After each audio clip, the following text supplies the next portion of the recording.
Hello students, myself Sapna Kashyap.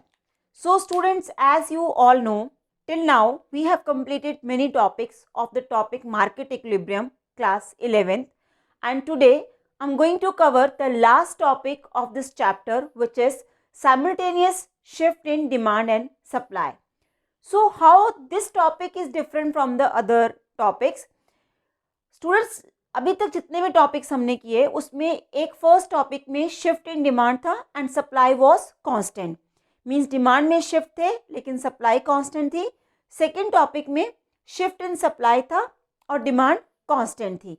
आज हम demand और सप्लाई दोनों में शिफ्ट्स पढ़ेंगे. Means when demand is increasing simultaneous supply is also increasing.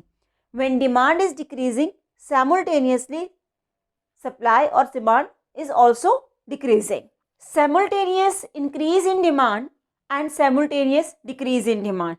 So today I am going to teach you two main topics. The one is simultaneous increase in demand and supply, and second is simultaneous decrease in demand and supply. So let's start with the simultaneous increase in demand and supply.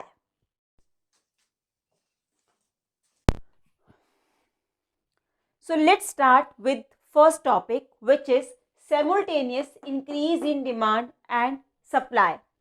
So in this topic we have two: simultaneous is increase in demand and simultaneous in decrease in demand and supply. तो पहला हम करेंगे simultaneous increase in demand and supply.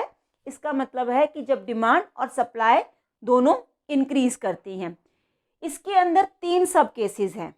First case is when increase in demand is more than increase in supply. Second is when increase in supply is more than increase in demand, and third one is increase in demand is equal to increase in supply. So I am teaching you right now the first case, which is demand increases more than increase in supply, right? ये हम सबको पता है, यहाँ तक हम पूरे topic में करते आ रहे हैं. अगर आप लोगों ने पीछे वाले वीडियोस देखे होंगे तो एटलीस्ट आपको ये बेसिक डायग्राम अभी तक बनाना आ गया होगा. इसमें I have taken on O X axis prices, on O Y axis quantity, D D demand curve, S S supply curve. Market equilibrium, original equilibrium is point E where demand and supply intersect each other. Price O P and quantity O Q है, जो original equilibrium price and original equilibrium quantity है. अब इसमें हम increase in demand and increase in supply पढ़ेंगे. इस case में demand ज़्यादा इंक्रीज होगी और सप्लाई कम इंक्रीज होगी. जब डिमांड इंक्रीज करेगी तो डिमांड कर्व राइटवर्ड शिफ्ट हो जाएगा और ये डी से D1 पे चला गया. ये देखो, ये राइटवर्ड चला गया. सप्लाई भी इंक्रीज हो रही है, बट इंक्रीज इन सप्लाई जो है वो डिमांड से कम इंक्रीज हो रहा है. अगर डिमांड इतना इंक्रीज हुआ है तो सप्लाई कर्व राइटवर्ड जाएगा S1 S1. आपको इस डायग्राम में देखने से समझ में आ रहा है कि इंक्रीज इन डिमांड ज़्यादा है और इंक्रीज इन सप्लाई कम है. अब नया डिमांड कर्व और सप्लाई कर्व कहाँ कट कर रहे हैं? इस पॉइंट पे, इस ई पॉइंट पे. इसके कॉरस्पॉन्डिंग ये देखिए, प्राइस नया इक्विलिब्रियम ये पॉइंट बन गया E1, तो इसके कॉरस्पॉन्डिंग प्राइसेस OP से बढ़ के OP1 हो गए और क्वांटिटी OQ से बढ़ के OQ1 हो गई. It means when demand increases more than increase in supply, both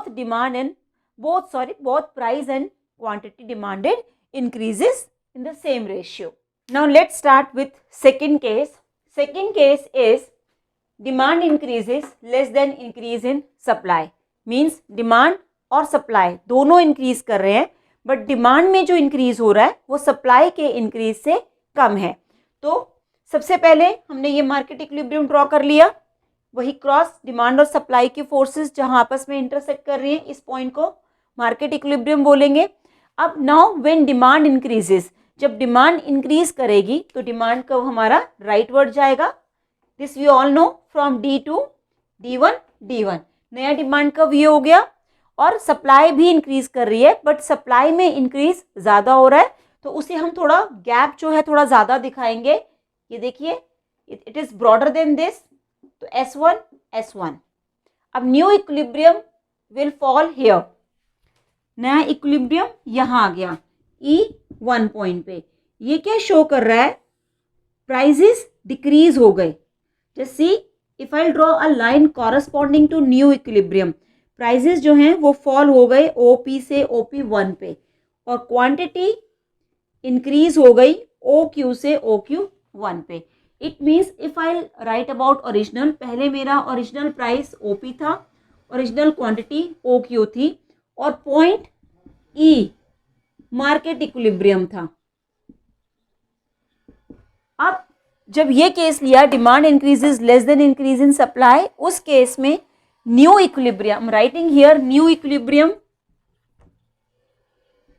is at point E1, ये E1 पे है, और इसके कारण क्या हुआ, इक्विलिब्रियम प्राइसेस जो हैं OP से कम होके OP1 हो गए, तो प्राइसेस डिक्रीज कर गए, मार्केट प्राइसेस डिक्रीज कर गए, इक्विलिब्रियम प्राइसेस मार्केट प्राइस से डिक्रीज कर गए, और इक्विलिब्रियम क्वांटिटी OQ से इंक्रीज होके OQ1 पे आ गई।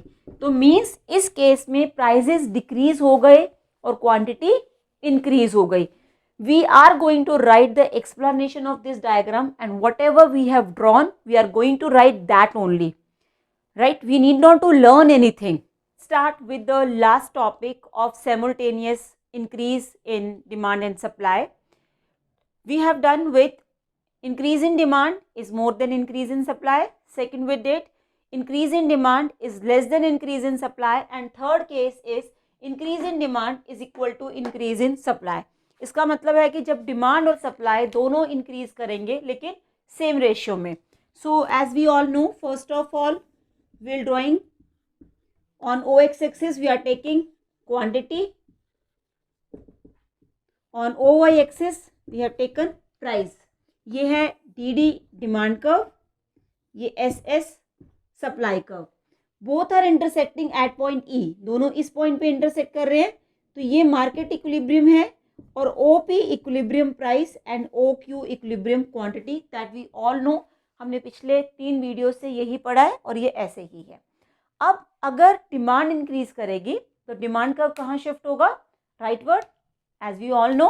तो डिमांड कर्व शिफ्ट होने से, डिमांड इंक्रीज होने से डिमांड कर्व राइटवर्ड चला गया, from D to D1।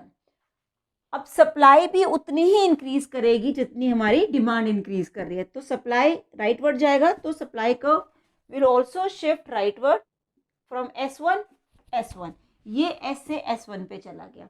New equilibrium is struck here at point here where new demand and supply intersect. Equilibrium हमेशा वहाँ होता है जहाँ डिमांड और सप्लाई इंटरसेक्ट करते हैं।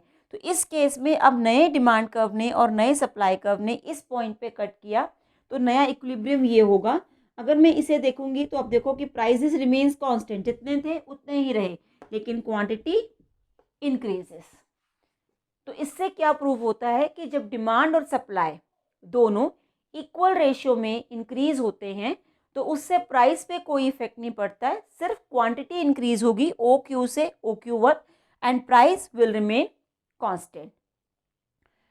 Students, we have done with the simultaneous increase in demand and supply, and I hope simultaneous increase in demand and supply you will try your own. I want you to try those topics. एक बार वो diagram खुद से try करो। Thank you.